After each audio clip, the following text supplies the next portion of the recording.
جس نے فیصلہ کیا کہ ہمارے سالوں کا آغاز محرم سے ہوگا، اس نے اپنی قربانی بھی دی تو تاریخ یکم محرم تھی۔ یکم محرم الحرام کو حضرت عمر فاروق رضی اللہ تعالی عنہ جام شہادت نوش فرماتے ہیں، ہم حضرت عمر فاروق کی شہادت کا دن کیوں بھول جاتے ہیں، اور پھر لوگوں کے اندر ایک شوشہ چھوڑ دیا جاتا ہے کہ معاذ اللہ ان کی آپس کے اندر کچھ اختلافات تھے، ان کے آپس کے اندر کچھ رنجشیں تھیں۔ تو کون ہوتا ہے 1500 سال کے بعد ان رنجشوں کا اظہار کرنے والا؟ کیا تجھے پتا ہے عمر حسین سے کتنا پیار کرتے تھے؟ سن کہ حضرت عمر فاروق کو حسین سے کتنا پیار تھا۔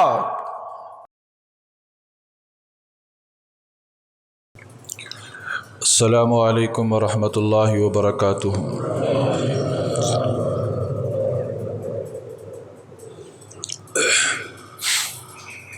الحمد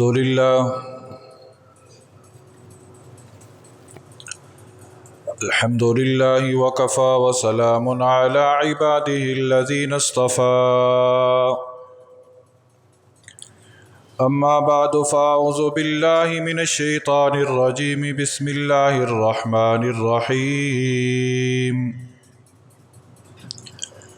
محمد رسول اللہ والذین معه اشداء علی الکفار رحماء بینہم تراہم رکعا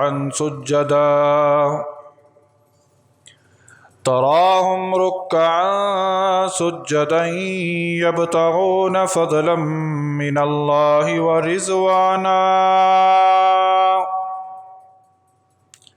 آمنت باللہ صدق اللہ ومولانا العظیم، وصدق رسوله النبی الکریم، ونحن على ذلك لمن الشاہدین والشاکرین والحمد للہ رب العالمین۔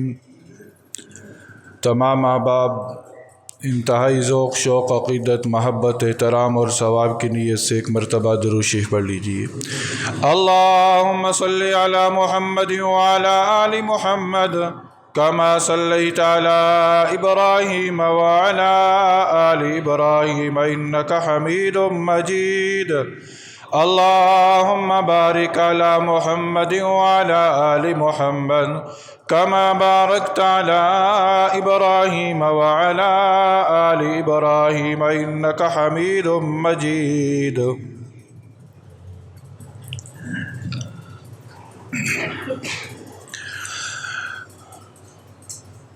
میرے انتہائی واجب الاحترام سامعین اعظم، اسلامی سال کا یہ آخری جمعہ ہے۔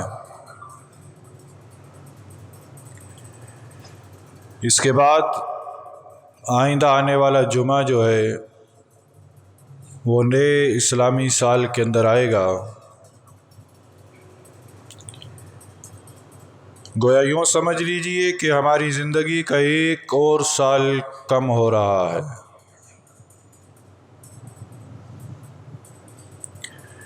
ہم عیسوی سال کا حساب تو رکھتے ہیں، 2020 کا اختتام تھا، ہر طرف چرچا تھا، پھر 2021 کا آغاز ہوا، ہر بندے نے اپنے اپنے انداز کے اندر نئے سال کا استقبال کیا۔ ہم مسلمان ہیں الحمدللہ، ہمیں بھی تو پتہ ہونا چاہیے کہ ہمارا اسلامی سال کب مکمل ہو رہا ہے اور کب اس کا آغاز ہو رہا ہے۔ جس طرح عیسوی سال کے 12 مہینے ہیں، اسی طرح قمری سال کے بھی 12 مہینے ہیں۔ عیسوی سال کا آغاز جنوری سے ہوتا ہے، اسلامی سال کا آغاز یعنی قمری سال کا آغاز محرم سے ہوتا ہے، عیسوی سال کا اختتام دسمبر پہ ہوتا ہے، اور اسلامی یعنی قمری سال کا اختتام ذی الحج پہ ہوتا ہے۔ ہمارے نظام اوقات جو ہیں وہ قمری سال کے اعتبار سے ہیں۔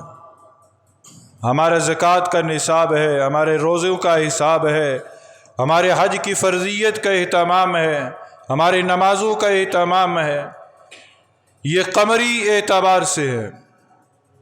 اس لیے ہمیں قمری سالوں کا پورا حساب رکھنا چاہیے، اور ہمارے علم کے اندر ہونا چاہیے کہ ہمارا سال کب مکمل ہوتا ہے اور ہمارے سال کا آغاز کب ہوتا ہے۔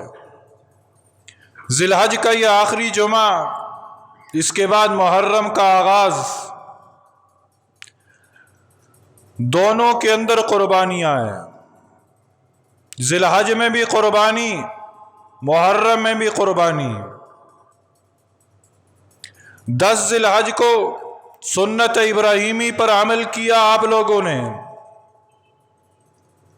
11 ذی الحج 12 ذی الحج اللہ کے راستے میں قربانیاں پیش کی۔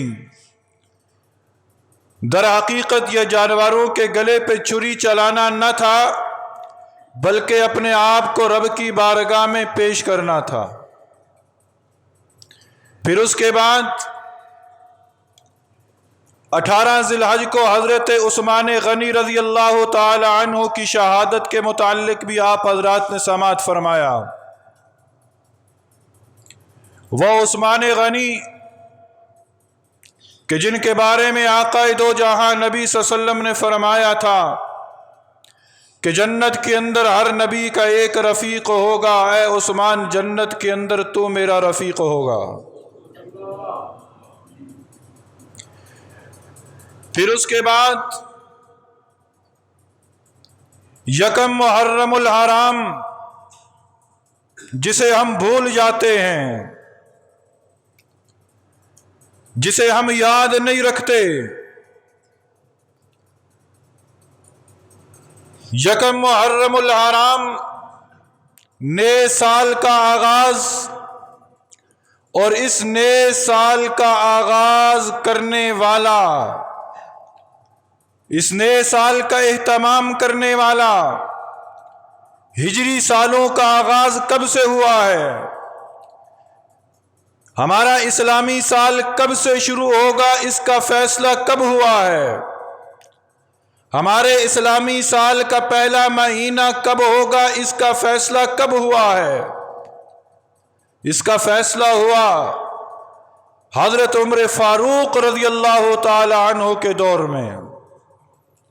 نئے اسلامی سال کا آغاز محرم سے ہوگا، نئے اسلامی سال کی پہلی تاریخ یکم محرم ہوگی۔ ہمارے ہجری سالوں کا آغاز کب سے ہوگا؟ محرم سے ہوگا۔ اس کا فیصلہ کرنے والے کون تھے؟ حضرت عمر فاروق رضی اللہ تعالی عنہ۔ عجیب قدرت کا نظام ہے، جس نے فیصلہ کیا کہ ہمارے سالوں کا آغاز محرم سے ہوگا، اس نے اپنی قربانی بھی دی تو تاریخ یکم محرم تھی۔ یکم محرم الحرام کو حضرت عمر فاروق رضی اللہ تعالی عنہ جام شہادت نوش فرماتے ہیں۔ پھر اس کے بعد 10 محرم الحرام کو وادی کربلا کے اندر وہ شہزادہ جب نبی کے کندھوں پہ سوار ہوتا تھا تو نبی سجدے لمبے کر دیا کرتے تھے۔ کون؟ حضرت حسین رضی اللہ تعالی عنہ وادی کربلا کے اندر جام شہادت نوش فرما جاتے ہیں۔ یہاں پر افسوس کے ساتھ یہ کہنا پڑ رہا ہے کہ جدھر کی ہوا چلتی ہے ہم ادھر کا رخ کر لیتے ہیں۔ ہمیں حضرت حسین کی شہادت کا دن تو یاد ہے، ہم حضرت عثمان کی شہادت کا دن کیوں بھول جاتے ہیں؟ ہم حضرت عمر فاروق کی شہادت کا دن کیوں بھول جاتے ہیں؟ اور پھر لوگوں کے اندر ایک شوشہ چھوڑ دیا جاتا ہے کہ معاذ اللہ ان کی آپس کے اندر کچھ اختلافات تھے، ان کے آپس کے اندر کچھ رنجشیں تھیں، تو کون ہوتا ہے 1500 سال کے بعد ان رنجشوں کا اظہار کرنے والا؟ کیا تجھے پتا ہے عمر حسین سے کتنا پیار کرتے تھے؟ سن کہ حضرت عمر فاروق کو حسین سے کتنا پیار تھا۔ حضرت عمر فاروق رضی اللہ تعالی عنہ نے مال غنیمت تقسیم کیا۔ مال غنیمت تقسیم کرتے وقت حسنین کریمین کے حصے کو زیادہ رکھا۔ بیٹا سامنے آیا، حضرت عبداللہ آئے، کہا ابا جان میں بدر و احد کا ساتھی، میں نے بڑے بڑے غزوات کے اندر شرکت کی ہے، میں صدیق اکبر کے دور کے اندر بھی لڑائیوں میں شریک رہا، آج جب باری آئی مال غنیمت دینے کی آپ نے میرا حصہ کم رکھا، حسنین کریمین کے حصے کو زیادہ رکھا، کیوں؟ یہ بات سننی تھی۔ حضرت عمر فاروق کے چہرے کا رنگ بدلا، آنکھوں کے اندر سرخی اتر آئی، کہا ہے عبد بیٹا سن، حسنین کریمین کے نانے جیسا تیرا نانا نہیں ہے۔ جو حسنین کریمین کا نانا ہے نا وہ تیرے نانے جیسا نہیں ہے، جو حسنین کریمین کی ماں ہے اس ماں جیسی تیری ماں نہیں ہے، جو حسنین کریمین کے والد ہے نا اس جیسا تیرا والد بھی نہیں ہے، جو حسنین کریمین کی خالائیں ہیں ان خالاؤں جیسی تیری خالائیں بھی نہیں ہیں۔ تو کہتا ہے مجھے ان کے برابر حصہ دے، کیسے میں تمہیں حصہ دے سکتا ہوں؟ ہم تو ان کے غلاموں کے غلام ہیں، ہم تو ان کے غلاموں کے غلام ہیں۔ یہ کہنے والے کون تھے؟ حضرت عمر فاروق رضی اللہ تعالی عنہ۔ جی ہاں، وہی عمر فاروق رضی اللہ تعالی عنہ یکم محرم الحرام کو جام شہادت نوش فرماتے ہیں۔ کون عمر؟ وہ عمر جب اس وقت اسلام کو ضرورت تھی، اسلام کو ضرورت تھی، اسلام کو طاقت کی ضرورت تھی، اسلام کو عزت کی ضرورت تھی، اسلام کو غلبے کی ضرورت تھی۔ حال یہ تھا، آج 1500 سال کے بعد تو عمر پر انگلی اٹھاتا ہے۔ لوٹ 1500 سال پہلے جب صحابہ آئے، نبی کی مجلس میں آئے، آ کر کہا اللہ کے نبی بڑا ظلم و ستم ہو رہا ہے، ہمیں لوگ کلمہ پڑھنے پر مارتے ہیں، ظلم و ستم ڈھاتے ہیں۔ مسلمانوں کی تعداد کیا تھی؟ 38 یا 39 کے قریب مسلمان تھے۔ دار ارقم میں چھپ کر نماز پڑھتے تھے، باہر جا کر نماز پڑھ نہ سکتے تھے، علل اعلان کلمے کا اظہار کر نہ سکتے تھے۔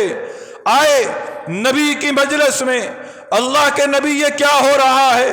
ہم کلمہ پڑھنے والے ہیں، ہم پر ظلم و ستم کے پہاڑ ڈھائے جا رہے ہیں۔ نبی صلی اللہ علیہ وسلم رات کی تاریکی میں بیت اللہ کے قریب جاتے ہیں، غلاف کعبہ کو پکڑتے ہیں، اللہ کے حضور دعا کرتے ہیں، اے اللہ میں تیری بارگاہ میں یہ دعا کر رہا ہوں، اللہم اید الاسلام بعمر ابن الخطاب، اے اللہ اسلام کو تو طاقت دے، کس کے ذریعے دے؟ عمر بن خطاب کے ذریعے دے۔ اے اللہ تو اسلام کو عزت دے، کس کے ذریعے دے؟ عمر بن خطاب کے ذریعے دے۔ وہ ہستی جو نبی بن کر کائنات کے اندر تشریف لائی، وہ ہستی جو خاتم النبیین بن کر کائنات کے اندر تشریف لائی، وہ ہستی جو قاب قوسین کے مقام تک جا پہنچی، وہ ہستی کہ جسے مقام محمود پر ٹھہرایا جائے گا، وہ ہستی کہ جب تک سجدے سے سر نہ اٹھائیں گے حساب کتاب شروع نہ ہوگا، وہ ہستی جب جنت میں جائیں نا جنت کا دروازہ نہ کھلے گا، وہ ہستی غلاف کعبہ کو پکڑ کر مانگ کیا رہے ہیں؟ مانگ یہ رہے ہیں، اے اللہ تو اس اسلام کو طاقت دے، تو اس اسلام کو عزت دے، کس کے ذریعے دے؟ اللہ تو عمر بن خطاب کے ذریعے دے، اللہ تو عمر بن خطاب کے ذریعے اس اسلام کو طاقت دے۔ رات کی تاریکی میں نبی صلی اللہ علیہ وسلم نے دعا مانگی، رات کی تاریکی میں دعا مانگی۔ مانگنے والے کون ہیں؟ رحمت للعالمین۔ مانگ کس سے رہے ہیں؟ جو رب العالمین ہے۔ صبح ہوئی، عمر بن خطاب اپنے گھر کے اندر موجود، دروازے پہ دستک ہوئی۔ کون؟ ابو جہل نے بھیجا ہے، مکہ کے سرداروں نے بھیجا ہے۔ کیوں؟ کہا دار الندوہ کے اندر میٹنگ ہو رہی ہے۔ کس چیز کے بارے میں میٹنگ ہے؟ کہا آج طے ہونا ہے کہ معاذ اللہ جو محمد کا سر قلم کرے گا اسے 100 اونٹ ملیں گے۔ اور عمر یہ خواہش رکھتے تھے، یہ میں عرض کروں گا، عمر یہ خواہش رکھتے تھے۔ کسی نے پوچھا عمر تیری کیا خواہش ہے؟ کہا میری خواہش یہ ہے کہ میرے پاس 100 اونٹ ہوں، میرے پاس 100 اونٹ ہوں۔ جب عمر نے یہ سنا کہا کہ ابھی آتا ہوں، امامہ باندھا، تلوار ہاتھ میں پکڑی، چل پڑے۔ میٹنگ کے اندر، دار الندوہ کے اندر اجلاس طے ہوا۔ عمر نے کہا میں یہ کام کرتا ہوں۔ دار الندوہ سے نکلے، دار ارقم کی طرف جا رہے، راستے میں کسی سے ملاقات ہوئی، پوچھا کہاں جا رہے ہو؟ کہا تمہارے نبی کا سر قلم کرنے جا رہا ہوں۔ نبی کا سر قلم بعد میں کرنا، پہلے اپنے گھر کی خبر تو لو۔ جس نبی کا سر قلم جا رہے اسی کے نبی کے دامن کو تمہارے گھر والے پکڑ چکے ہیں۔ گھر گئے، دروازے پہ دستک دی۔ میں انتہائی اختصار کے ساتھ، مشہور واقعہ ہے۔ بہنوئی نے دیکھا دروازے کی اوٹ سے، کہا عمر، ڈر گئے۔ عمر کا رعب اور دبدبا اتنا تھا، جاؤ جلال اتنا تھا کہ ہر بندہ عمر سے ڈرتا تھا۔ سعید ڈر گئے کہ آج کیا ہوگا۔ بالآخر دروازہ کھل گیا، عمر اندر تشریف لائے، قاری قرآن کو چھپا دیا گیا۔ بہن سے پوچھا کیا کر رہی تھی؟ کہا قرآن پڑھ رہی تھی۔ تلوار نکالی، بہنوئی کی طرف مارنا چاہا، بہن دیوار بن کر سامنے آئی۔ کہا بہنوئی کو مارنے سے پہلے اپنی بہن کا کام تمام کرو۔ تلوار پیشانی کو چھوتی ہوئی نکل گئی۔ بہن نے کہا او عمر، جس باپ کا تو خون ہے اسی باپ کا میں خون ہوں۔ آج اگر تو نے کرنا ہے میرا کام تمام کر دے، لیکن یاد رکھ تو نے جتنا ظلم کرنا ہے کر لے، میں محمد کا دامن چھوڑ نہیں سکتی۔ یہ ایک عورت تھی۔ جب بہن کی اس حالت کو دیکھا عمر کا دل پسیج گیا۔ کہا بہنا بتا کیا کر رہی تھی، کیا پڑھ رہی تھی؟ کہا پہلے وضو کرو، پہلے غسل کرو، پھر میں تمہیں پڑھ کر سناؤں گی۔ پھر قرآن پڑھ کر سنایا گیا۔ طٰہٰ ما انزلنا علیک القرآن لتشقی الا تذکرۃ لمن یخشی۔ آیات پڑھی، عمر کا دل نرم ہوتا چلا گیا، عمر کی آنکھوں میں آنسو ہیں۔ کہا بہنا جس سے تو نے یہ کلام پڑھا ہے اس کے در پر مجھے بھی لے چل، اس کے در پر مجھے بھی لے چل۔ بہن کہتی ہے عمر اس رعب اور دبدبے کے ساتھ تو اس مقام تک جا نہیں سکتا۔ پگڑی کو اتارا، دونوں ہاتھوں کو باندھا گیا عمر کے، ایک غلام کی طرح پکڑ کر، ایک غلام کی طرح پکڑ کر نبی کے در پر لایا گیا۔ آگے سعید ہیں، پیچھے ان کی بہن ہے، ان کے پیچھے عمر بن خطاب ہیں، ان کے پیچھے وہ قاری قرآن ہے جو عمر کی بہن کو قرآن پڑھانے گئے تھے۔ یہ چاروں افراد دار ارقم کے سامنے پہنچتے ہیں۔ صحابہ دیکھتے ہیں کہ عمر آ رہا ہے، ایک خوف، ایک دبدبہ طاری ہو جاتا ہے کہ عمر کیوں آ رہا ہے، کوئی نقصان نہ پہنچا دے۔ حضرت حمزہ تلوار نکالتے ہیں، اے اللہ کے نبی آپ پریشان نہ ہو، اے بھتیجے آپ پریشان نہ ہو، آج عمر آیا ہے نا، جو تلوار لے کر آیا ہے میں اسی تلوار سے اس کا کام تمام کر دوں گا۔ اگر بری ارادے سے آیا ہے، بری نیت سے آیا ہے، دروازہ